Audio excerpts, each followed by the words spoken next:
Nuestro trabajo es hacer un registro que dé cuenta de las diferentes técnicas y oficios que se usan habitualmente en el proceso de restauración de un edificio histórico.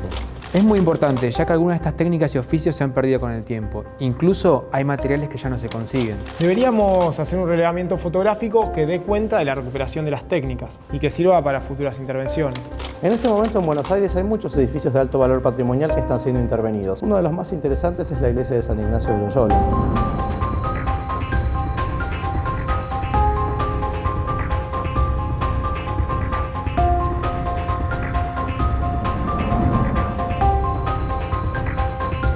Es un caso que puede servir como modelo por su complejidad. Podemos documentar este trabajo con material de distintos archivos, sumando un aporte contemporáneo a través de nuestro registro. La iglesia de San Ignacio es una buena oportunidad para registrar algunas de las técnicas que se aplican en el proceso de puesta en valor de un edificio histórico. También para dar cuenta de las etapas de estos procesos.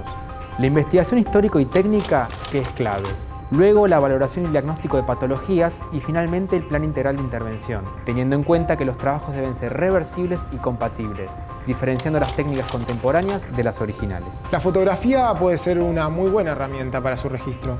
Mediante imágenes históricas y contemporáneas podemos dejar testimonio sobre el paso del tiempo. Cada edificio es único, pero también representa una expresión cultural de su tiempo, del contexto en que fue pensado y construido.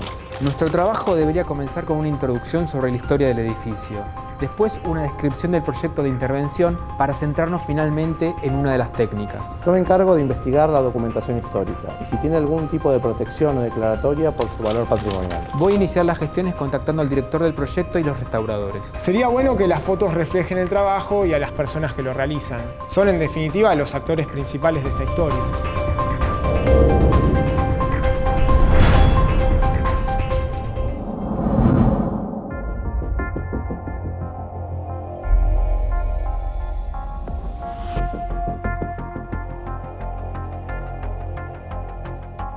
En el año 1608 llegaron los primeros jesuitas a Buenos Aires, ocupando un solar en la parte noreste de la Plaza de Mayo. Para finales del siglo XVII se trasladaron a lo que hoy conocemos como Manzana de las Luces, comenzando con la construcción del templo en 1686. El mismo fue consagrado en 1734 bajo la advocación de San Ignacio de Loyola. La planta de la iglesia está inspirada en la del Gesù, la iglesia matriz de la Compañía de Jesús en Roma, pero su fachada presenta rasgos del barroco centroeuropeo.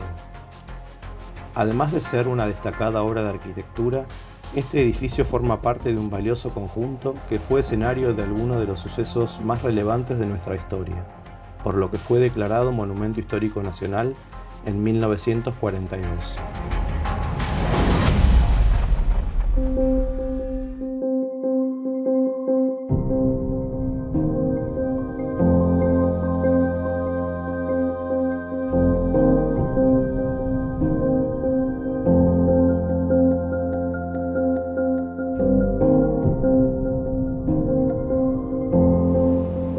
Hablar de la iglesia de San Ignacio de Loyola es hablar de la historia de la Compañía de Jesús en Hispanoamérica, historia que la distingue de todas las demás órdenes religiosas y que la define en su rol principal, que es la acción misionera y la educación.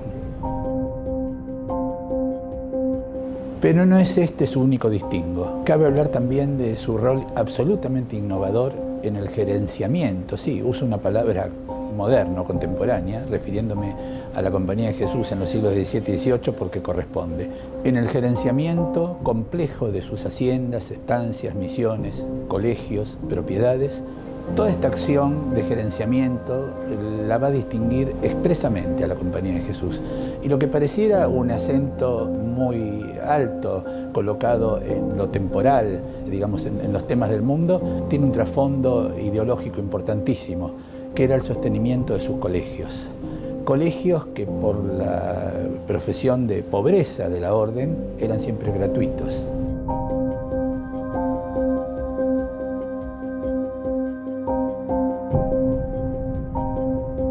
Estamos acá en las galerías de la Procuraduría, que era la sede del Procurador Provincial. ¿Qué es lo que significaba esta Procuraduría? El manejo económico de todo este complejo de haciendas, de misiones, de estancias.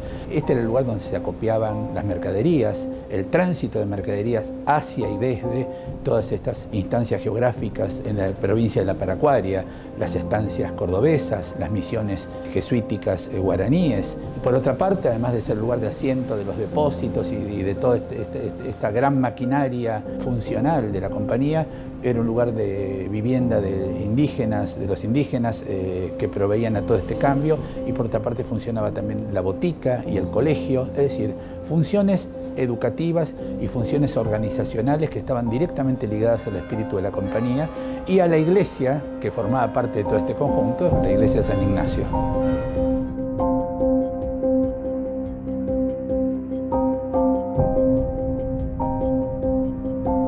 Estas instalaciones, que son de comienzos del siglo XVIII, fueron en gran parte proyecto del arquitecto jesuita Juan Bautista Primoli. Primoli también será uno de los padres que trabajarán en el proyecto de San Ignacio, cuyas obras comienzan también a inicios del XVIII, 1712. Ahí participará Primoli, el padre Kraus y también el célebre Andrés Blanchi, o Bianchi, italiano en este caso. A la hora de hablar de la restauración de San Ignacio, tenemos que tener en cuenta que estamos hablando de una edificación que fue construida en adobe, ladrillos provenientes de los mismos hornos de los padres jesuitas que habían instalado aquí y hornos que también abastecieron a la edificación colonial de la Buenos Aires de aquel entonces, y sus fundamentos de piedra, que en Buenos Aires no había piedras y hubo que traerlas y trasladarlas desde la costa oriental y desde la isla Martín García. Bueno, la iglesia, extraordinariamente construida, vivió a lo largo de los 300 años una serie de circunstancias que la han mantenido en pie, gracias a Dios, y se ha podido restaurar. El peor de los escenarios fue hace unos años, en la década del 90 e inicios del 2000, cuando hubo roturas importantes en lo que es de aguas argentinas, aguas sanitarias. Esas roturas que no se percibieron ni se descubrieron rápidamente implicaron y significaron que esa agua corriera a través de los túneles y eso socavara los cimientos. Eso significó un quiebre, una pérdida de equilibrio, y la iglesia se quebró íntegramente por el medio, en su fachada y en toda la nave lateral, y también rupturas importantes en las naves laterales del templo.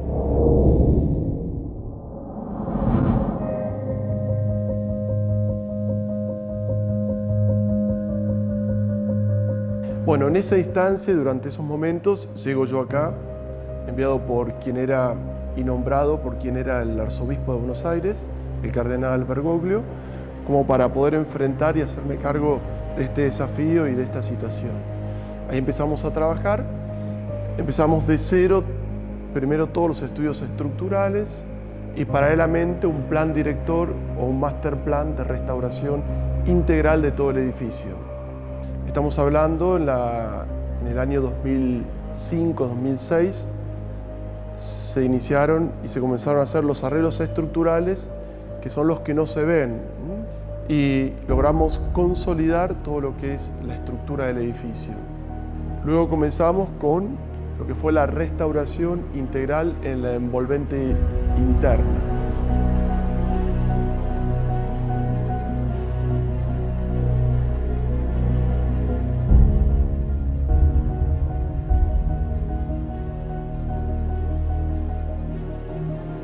Empezamos a restaurar todo lo que eran los revoques, todo lo que es mampostería, y paralelamente a eso se hizo todas las instalaciones nuevas, todo lo que es iluminación, con proyectos paralelos dentro de este master plan, todo lo que requiere un edificio hoy por hoy y de esta envergadura, ¿no? También se restauraron los solados, conjuntamente también los retablos o capillas, la imaginería, la herrería, en fin, todo lo que hace a una restauración integral del edificio, donde fueron trabajando en cada ámbito o en cada área distintos proyectistas y distintas también empresas que hubo que unirlas como para lograr un equilibrio.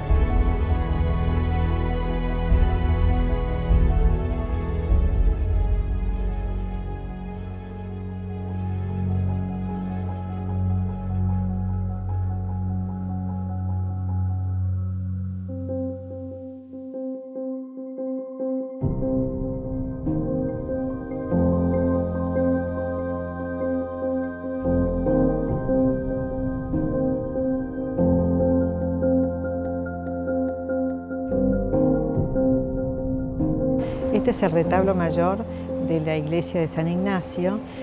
Los retablos mayores en general se encuentran al fondo de las iglesias y se apoyan sobre el muro testero. El retablo es una estructura arquitectónica que se ubica detrás de la mesa del altar. Tiene una función no solamente decorativa, sino que también religiosa, porque en él contiene imágenes veneradas y cada retablo tiene una imagen principal. En este caso, en el retablo mayor, se encuentra Nuestra Señora de Montserrat.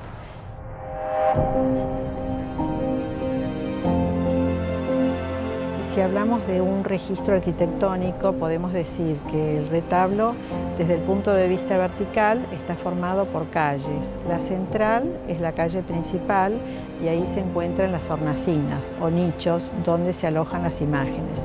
Y en los laterales también puede llevar pedestales o nichos menores donde se encuentran otros santos. En este caso, del lado izquierdo está la imagen de San Ignacio de Loyola. Bueno, en la parte central se encuentra la mesa del altar y a los costados y por encima de ellas estas partes se llaman sotabanco y banco, que generalmente están decoradas, tienen decoraciones que hacen a la historia del santo que se venera. Por encima del banco se encuentra generalmente la hornacina principal y a los costados columnas. Estas columnas en realidad sostienen un entablamento y los retablos terminan con un remate que es el ático. Los retablos tienen una parte pintada, digamos, que son los tableros, y la otra parte son las molduras, que ellas son doradas a la hoja.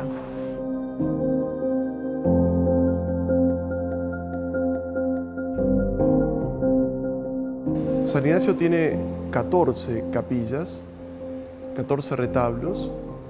Estas capillas o retablos están todas talladas en madera, las principales hechas por los mejores tallistas que tuvo de capillas o retablos Buenos Aires en el siglo XVIII, como es Isidro de Lorea, Gaspar y Hernández, Smith, distintos tallistas, algunos jesuitas y otros de escuela jesuita, que fueron los artífices, los autores de muchos de estos retablos. Hubo que abordar esta tarea tan delicada y tan precisa que es la restauración de cada capilla, porque son tallas íntegras de madera, todas hechas en cedro, llamado cedro paraguayo, cedro misionero, que era trasladado de las misiones del Guaraní aquí a Buenos Aires, como así también algunas de las imágenes que se veneran aquí.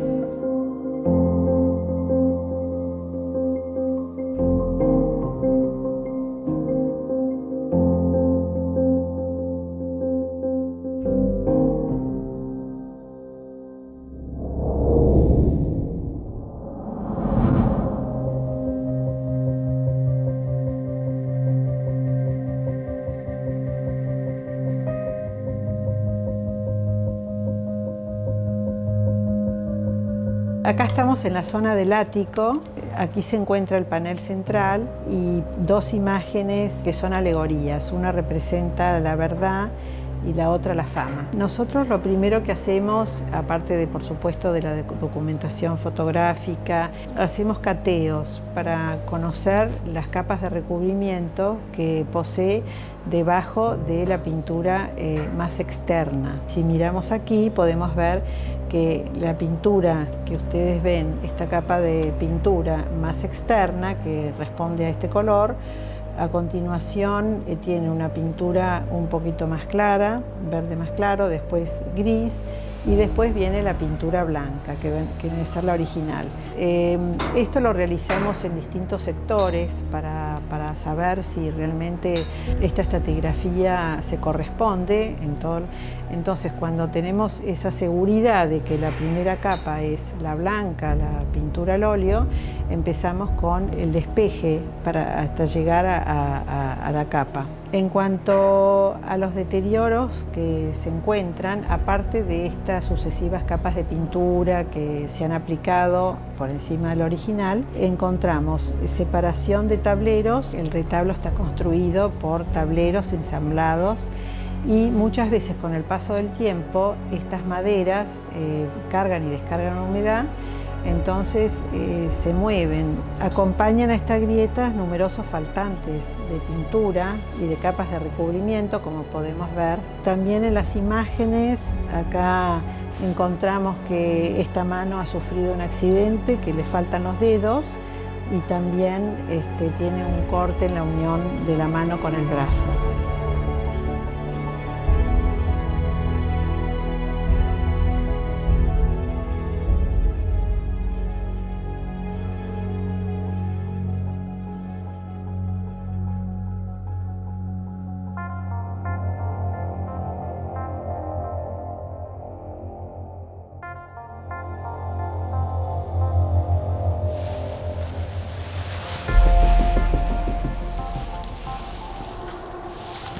Esta es un San Juan Bautista, es una escultura de bulto y junto con la Virgen María forman parte de un conjunto, el Calvario, porque está Cristo en la cruz, la Virgen y San Juan. Bueno, estas imágenes son de origen español, de muy buena manufactura y son de madera, están ahuecadas por dentro. Por encima de la madera tienen una capa de imprimación y luego la capa de pintura tiene una capa de terminación final que es como un barniz a la goma laca. Como se puede ver, se encuentra muy sucio. Acá podemos ver que tiene la mano, se encuentra quebrada y tiene un faltante. También tiene un agrietamiento de la superficie, grietas. Estas esculturas son maderas ensambladas y estas están también pegadas, pero a veces solamente están pegadas con cola fuerte y no tienen un perno que las une, entonces con el tiempo se desprenden.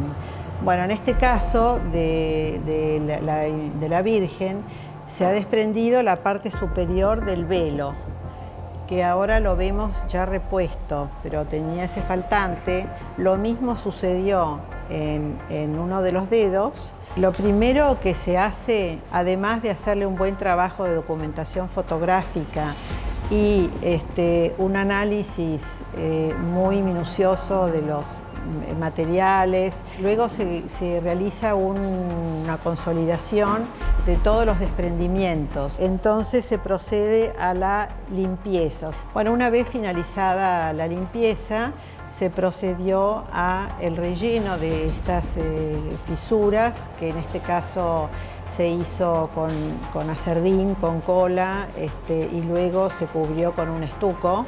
Y se repusieron todas estas superficies faltantes de las cuales hemos hablado con la metodología del papier-mâché. Entonces, sobre el soporte de madera se colocan unos pernos que también son de madera y a continuación se realiza con el papier-mâché, que está también enriquecido con cola animal y con carbonato de calcio. Se hace un estuco y se coloca y se le da la forma requerida. Y ahora estamos en la etapa de la reintegración pictórica, que la reintegración pictórica la realizamos con colores, con acuarelas. Cuando finalicemos con esta restauración, vamos a aplicar una capa de protección. Puedo mostrarles otra escultura que no forma parte de este conjunto porque pertenece a otro retablo, pero que la pueden ver en su etapa final porque ya ha sido restaurada. Y como ven, la escultura ya tiene su capa de protección a la cera. Tuvo un proceso muy parecido del que acabo de explicar con respecto a la Virgen María.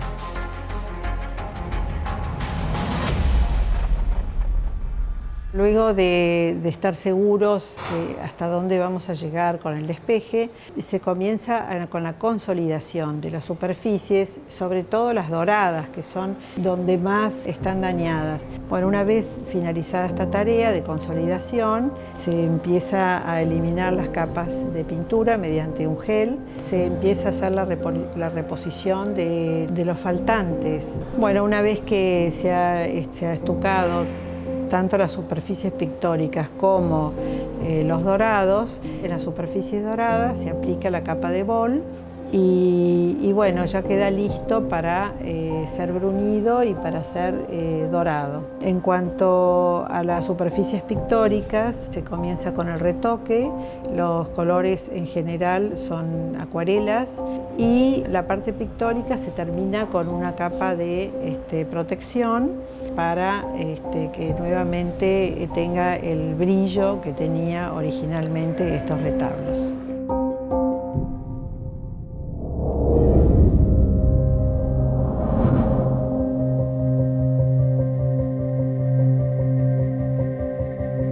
Todo este esplendor actual de la iglesia, con la restauración minuciosa y cuidadosa de sus altares, algunos barrocos, otros neoclásicos, es un mérito que hay que atribuir a su actual párroco, al padre Francisco Baigorria. Él supo a lo largo de años iniciar un trabajo de restauración cuidadoso, ordenado, en etapas, y se logró un trabajo admirable, a mi juicio de los mejores que se puede conseguir en Buenos Aires. Pero fundamentalmente quiero destacar acá el rol que tuvo él como administrador cultural. Yo siempre destaco esto porque los profesionales, los especialistas, los expertos colocan algo, pero si no hay alguien detrás que sostiene esa acción administrativamente, políticamente, económicamente, este trabajo no podría realizarse. Cabe recordar una antigua ironía del gran Lúcio Costa, el urbanista de Brasilia, que también había sido el fundador de la institución de restauro y de patrimonio de Brasil, el IFAM, el equivalente a nuestra Comisión Nacional de Monumentos, de Lugares y Sitios Históricos, que decía que en Brasil había dos especies especialmente dañinas para el patrimonio. Uno eran los cupíes, las termitas, estos animalitos que van comiendo toda una estructura por dentro, y la otra eran los curas. Bueno, no cabe acá aplicar esta ironía de Costa, porque precisamente este cura llevó adelante un proceso excepcional de restauro en la iglesia de San Ignacio.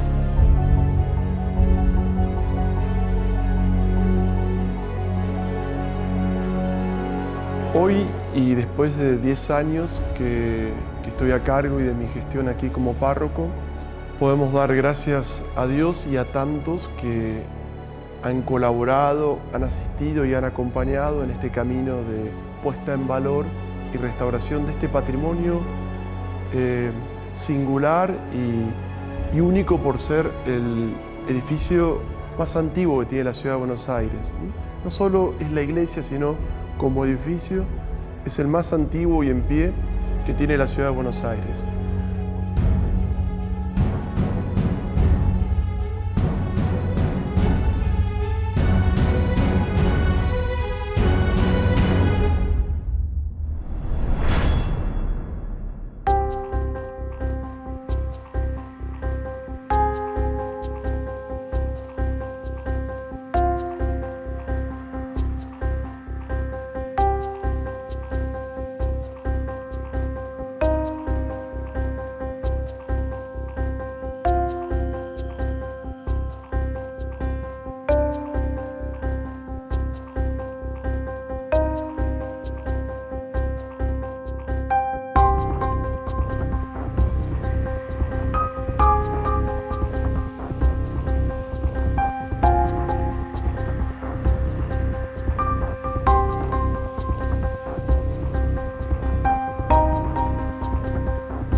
Es un tesoro y un referente no solo para los parroquianos de este barrio, ni tampoco solo para la Iglesia Católica, sino que para todos los vecinos y por todo lo que ha sucedido en este edificio que corona también la manzana jesuítica de Buenos Aires y hoy Manzana de las Luces, donde también tantos acontecimientos de nuestra historia y del desarrollo de nuestra nación y de nuestra patria acontecieron en este lugar.